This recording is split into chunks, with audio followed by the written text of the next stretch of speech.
बिस्मिल्लाहिर्रहमानिर्रहीम अस्सलाम वालेकुम। जैसे कि तुहानू पता है, अज तो 4 महीने पहला सारे वीज़े बंद हो गए सन। सिर्फ इकामे वाले वीज़े या फिर हज के वीज़े जिन्हों ने हज का अपलाई किए थे उन्होंने वीज़े लग रहे सन। बाकी इन्होंने विजिट वीज़ा, मल्टीपल वीज़ा, उमरा वीज़ा, बिजनेस वीज़ा, हर किस्म का इन्होंने वीज़ा बंद किए थे। हर बंदा इंतजार कर रहा था जो सऊदी अरब च वे कि भी मल्टीपल वीज़ा ओपन होवे। अज तो बाद अगर ओपन होंदा तो असीं अपनी फैमिली सऊदी अरब च बुलाने चाह रहे था। काफ़ी बंदे पुछदे भी ने। मल्टीपल वीज़ा ये तक ओपन नहीं होया। विजिट वीज़ा जिहड़ा री एंट्री होंदी है 365 दिन की, वो ये तक ओपन नहीं होया। जिस तरह ओपन होवेगा मैं इंशाल्लाह ज़रूर वीडियो अपलोड कर दियाँ। तुसीं मेरा चैनल सबसक्राइब कर दिओ ताकि तुहाडे कोल नोटिफिकेशन आ जाए।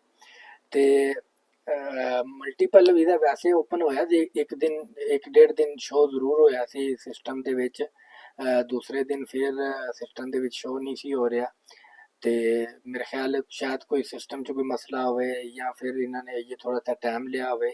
ते उम्मीद है कि भी जल्द ओपन हो जाए। एक वीक लग सकता है, एक महीना भी लग सकता है। ते बाकी जो उमरे ते काफ़ी लोग तुहानू पता है ईद तो पहला या उमरे ते लोग वीज़े कढ़दे सन और फैमिली बुलाते सन। इत्थे 2-3 महीने अपने नाल रख सकदे सन।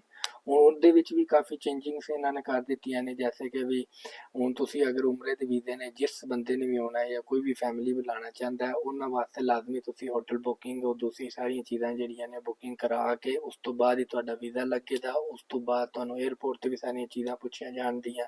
अगर एह चीज़ां नहीं हुंदियां ते तुहाडे वास्ते मसला हो सकदा है।